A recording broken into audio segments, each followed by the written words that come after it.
Hey everyone, welcome back to Shreezy Smart Squad. Today we are learning about prime factors. Have you ever looked at a big number and wondered what it's actually made of? It's like looking at a Lego castle. It looks big and complicated, but it's actually just a bunch of tiny bricks snapped together. In the math world, those bricks are called prime numbers. And today, we are going to learn how to break any number down into its hidden Lego bricks. This is called prime factorization. Are you ready to think sharp and learn smart? Let's go.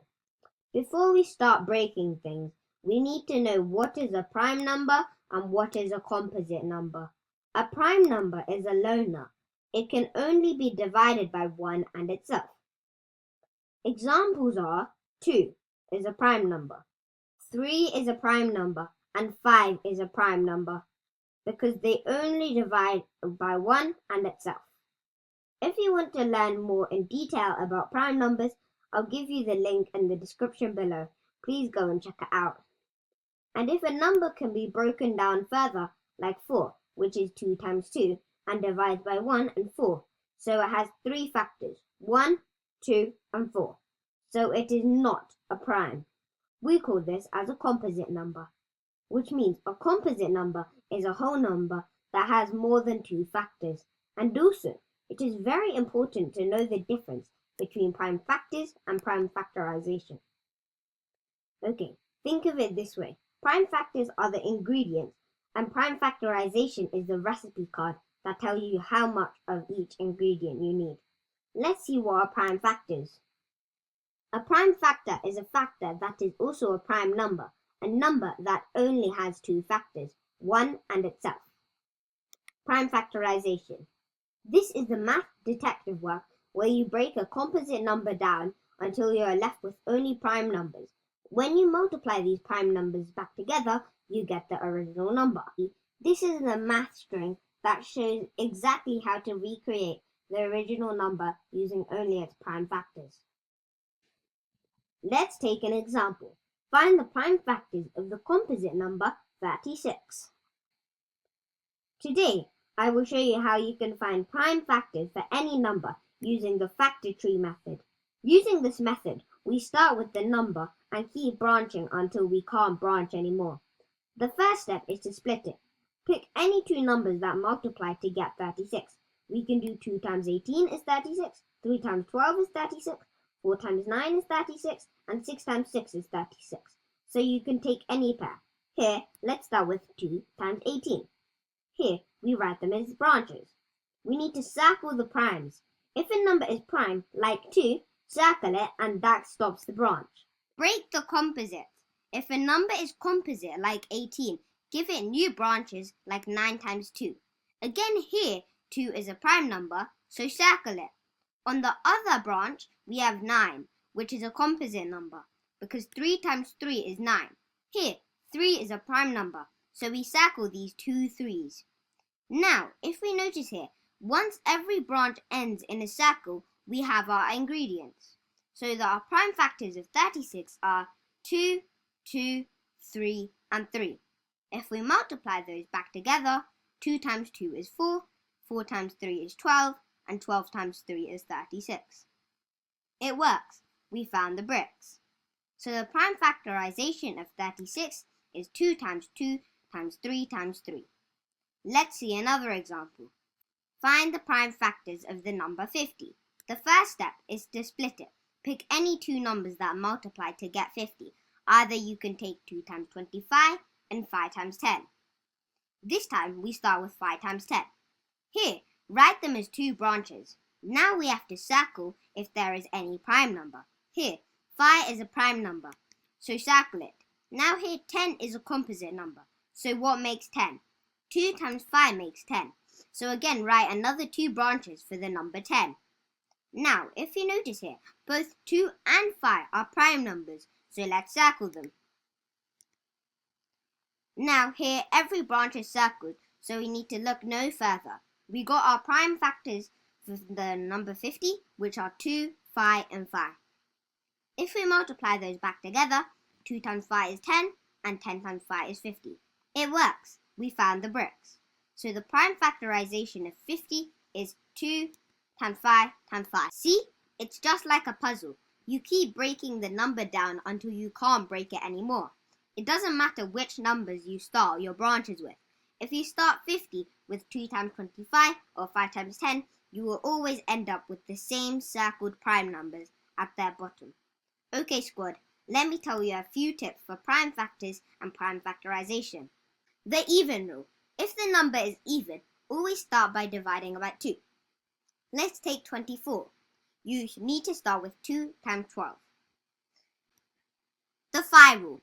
If the number ends in 0 or 5, it is always divisible by 5.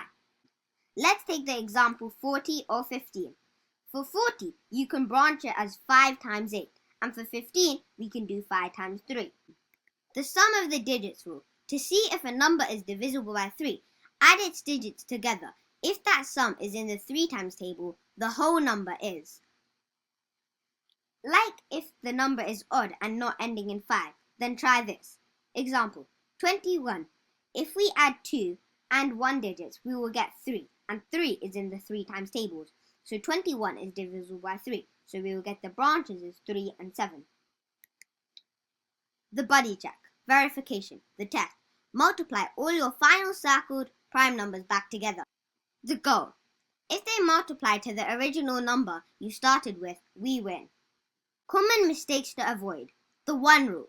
1 is neither a prime nor composite. Never use it in the factor tree or you'll be branching forever. Stopping too early. Make sure every branch ends in a circle. Remember these tips and use these knowledge in the upcoming problems. Are you ready for the squad check-in? Let's go. Here, we need to find the prime factors of 27, 88 and 97. Pause the video here, take the pen and paper and find the prime factors for these numbers. Once you are done, please unpause the video to check your answers. Okay squad, I hope you did find the prime factors for all these numbers. If not, please do it. Practice is the key. Alright, let's look at the solutions one by one. First up, 27. 27 is not even. The phi rule also doesn't work because 27 is ending with 7. Let's see the sum of the digits rule. 2 plus 7 is 9. 9 is in the 3 times tables, so 27 is divisible by 3, which is 9 times 3. Here, 3 is a prime number, so let's circle it. 9 is a composite number. Let's break it further. 3 times 3 is 9. Here, 3 is a prime number, so let's circle it.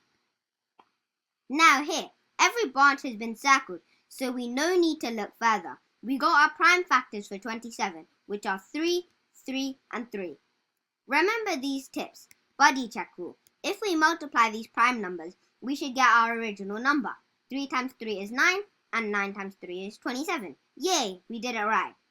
In prime factorization, if we have the same prime numbers, we can represent them in exponent form. Here we have 3 3's, so we can write this as 3 to the power of 3. Now, let's move on to the second problem. 88, which is an even number. Remember, either you can start with 2 times 44, or use any combination of numbers when you multiply together gives 88. Here, let's take the big numbers. 11 times 8. Hey, notice here, 11 is a prime number, so let's circle it. 8 is composite. Let's break it further until we get all the prime numbers. 4 times 2 is 8. Here, 2 is a prime number, circle it. For 4, 2 times 2 is 4. Again, 2 is a prime, so circle it. Now here, every branch has been circled, so we no need to look further. We got our prime factors for the number 88, which are 2, 2, 2, and 11. Remember, buddy check rule tip. If we multiply these prime numbers, we should get our original number. 2 times 2 is 4, and 4 times 2 is 8, and 8 times 11 is 88. Yay, we did it right. How many 2's do we have here? 3, right? So we can write this as 2 to the power of 3 times 11.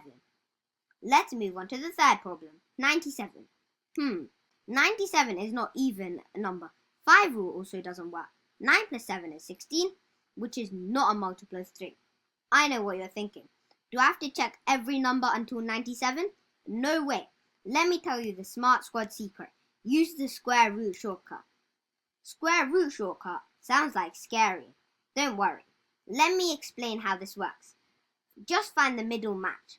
For example, a number like 97. Ask yourself, what number times itself is close to 97? Well, 9 times 9 is 81. That's smaller. And 10 times 10 is 100. That's perfect, because 100 is just past 97. Boom! 10 is our stop sign. The square root of 100 is 10. You might be wondering here, what is the square root of 97? Let me tell you, it lays between 9 and 10. So we only need to check until the prime numbers up to 10. What are the prime numbers up to 10? It's 2, 3, 5, and 7. Let's see if any of these numbers fit into 97. As we already checked, 2, no, because 97 is not an even number. 3, no, because 9 plus 7 equals 16, and 16 isn't in the 3's family. 5, no, because 97 is not ending either with a 0 or 5. The last number is to check 7. Does 7 go into 97? No, because 13 times 7 is 91, and 14 times 7 is 98. We reached our stop sign and nothing worked. We don't have to check 8, 9, 10, and 11 all the way up to 97. We can safely say 97 is a prime number. Remember, 1 is neither a prime nor composite number. Never use it in a prime factor tree. So our answer is 97. Alright squad, that's it for this video. Thank you for watching. If this video helped you, give it a thumbs up and hit the subscribe button. I'll see you in the next video where we tackle LCM and GCF. Remember, math isn't hard. It's just a puzzle waiting to be solved. Hit that subscribe button now, and don't forget to like the video so you never miss a chance to think sharp and learn smart.